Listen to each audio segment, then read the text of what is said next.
Marisa with Bumblebee Apothecary. Welcome back to my channel.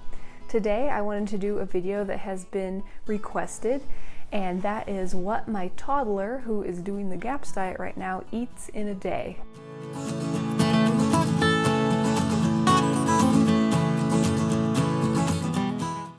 So this kind of overlaps into some other requests that I've gotten, which is what I eat in a day on a general basis. So he eats the same thing that the rest of us do, so it's going to provide that as well. Let's jump in and we'll start with breakfast. I wanted to jump in and just do a really quick GAPS update before we jump into the meals, just so that it makes sense of what he's eating and where he's at.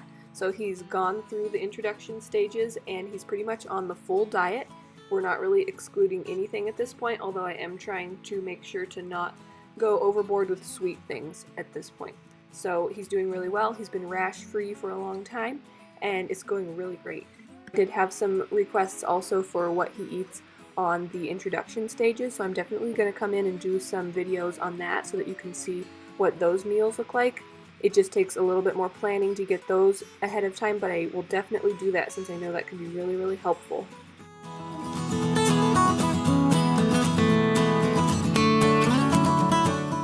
If he needs a little something to start with while I'm cooking the rest of breakfast, then I'll oftentimes do a little bit of fruit or something. Here, he's just going to have some banana slices. Nana. Nana. Nana. Is it yummy, Nana? And then the other thing that I made for breakfast this morning is scrambled eggs cooked in butter, and then I have some already browned sausage from that breakfast sausage recipe that I shared in another video, which I'll link below. And so I just cook those together and it makes a really nice little scrambled egg breakfast.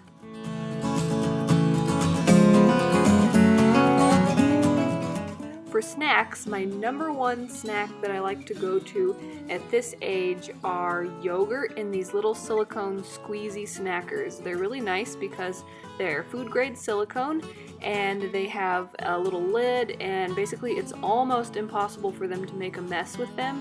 I usually just put plain homemade raw milk yogurt in there, but then if I make smoothies for breakfast, then that's how I'll give him his smoothie, because that's definitely the easiest way for him to eat those. So the yogurt in there is my most common thing that I give him for snacks, but other things that I use oftentimes are homemade jerky, or like we're having here on our walk, some pieces of cheese or some nuts. I do the roasted cashews or almonds, and those make really nice, easy snacks to take on the go. Sometimes I'll do a piece of fruit for a snack too, but I usually try to do the cheese or yogurt or something like that first. For lunch, we oftentimes have leftovers from the dinner before, and in this case, it is a GAPS-friendly meatloaf or meatballs you could also make with the same recipe, and then some acorn squash, and there's a little bit of broccoli.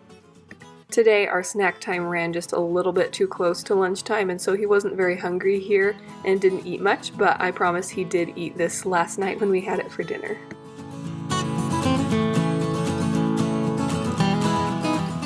For dinner, we're having some salmon patties with homemade tartar sauce and then celery and carrot sticks. Salmon is a really great thing to include every now and then because it has really important fats that are good for a lot of different things, brain development and all kinds of different things. And other fishes that also have good nutrients in them can have other things like radiation and mercury and things like that, but salmon is a really clean fish, so I do like to include that in our meals every now and then. Another thing that I like to do is in the GAPS diet, it's important, as you know, to get a lot of meat stock in, especially in those first stages.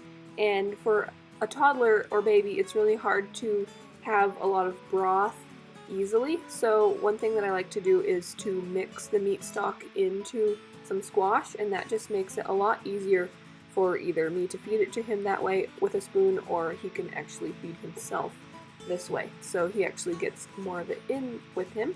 So in the early introduction stages, I would include this with every meal, and at the point in the GAPS diet where he is now, where he's eating pretty much the full GAPS diet, I just try to include it as often as I can, once a day or so.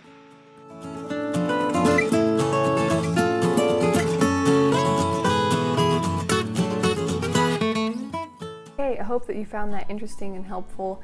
If you have questions about any of it, let me know. I always respond to all the comments that I get. If you like recipes for any of those things that we had, then let me know and I can do videos on those. If you like this video, give it a thumbs up. If you're new here, please hit the subscribe button. I make new videos every week on living an organic, handcrafted lifestyle. Thanks so much for watching. Bye.